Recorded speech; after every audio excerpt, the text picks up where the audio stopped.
અમદાવાદના નિકોલ ખાતે વિશ્વ હિન્દુ પરિષદ બજરંગ દળ દ્વારા રામનવમીના પર્વ નિમિત્તે ભવ્ય શોભાયાત્રાનું આયોજન કરવામાં આવ્યું હતું તથા મોટી સંખ્યામાં ભાવિ ભક્તો જોડાયા હતા। છેલ્લા 4 વર્ષથી વિશ્વ હિન્દુ પરિષદ બજરંગ દળ નિકોલમાં શોભાયાત્રાનું આયોજન કરે છે, ત્યારે આ વર્ષે રામનવમીના પર્વ પર અલગ જ ઉત્સાહ લોકોમાં જોવા મળ્યો હતો। યાત્રામાં શંકર પાર્વતી, ગણેશ, શ્રી કૃષ્ણ અને શ્રી રામના અલગ અલગ રથ ટ્રેક્ટર સ્વરૂપે જોવા મળ્યા હતા। આયોજન છે સમગ્ર કેટલા લોકો અહીંયા જોડાયા છે અને કેટલી લાંબી રેલી છે। ગુજરાતની અંદર આજે 110 મોટી રેલીઓનું આયોજન થયેલું છે। એ ઘણી મોટા પ્રમાણમાં રેલીઓ છે।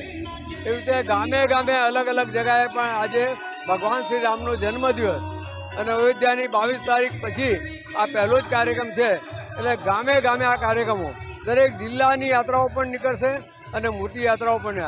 આ યાત્રા છેલ્લા 4 વર્ષથી નીકળે છે। આ વખતે લગભગ 1.5 કિલોમીટર મોટી આ યાત્રા છે અને બધા જ કાર્યકર્તાઓ મન મૂકીને આ વખતે લાગે છે। 22મી તારીખના કાર્યક્રમમાં ભગવાન શ્રી રામલલ્લાની પ્રતિષ્ઠા થઈ, એમાં સમાજમાં એકદમ આનંદ વ્યાપી ગયો છે અને એને ધ્યાનમાં રહી અને અત્યારે સમાજના બહુ જ લોકો વિશ્વ હિન્દુ પરિષદ સાથે જોડાઈ રહ્યા છે, એ અત્યારે જોવા મળી રહ્યું છે।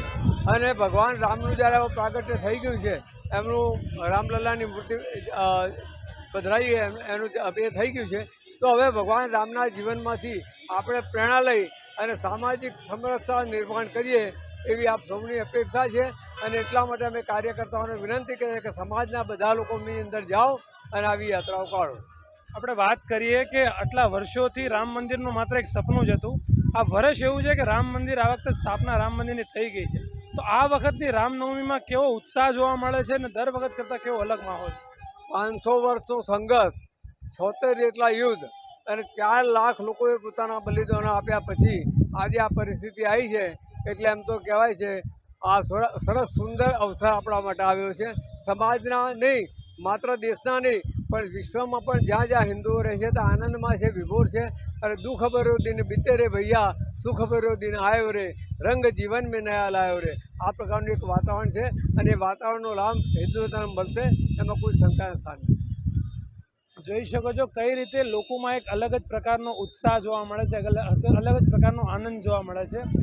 રામનો યુગ, રામ રાજ્ય આ વખતે સ્થાપિત થયું છે તેવી વાત કરવામાં આવે છે। 2024નું વર્ષ, આટલા વર્ષોનો સંઘર્ષ જે પ્રમાણે લોકો દ્વારા જોવામાં આવ્યો છે, એવી જ રીતે આ વખતે આજે જે રામનવમી છે દર વખત કરતાં એક અલગ જ માહોલ છે, અલગ જ આનંદ છે। Mir Solanki, bulletin India, Ahmedabad.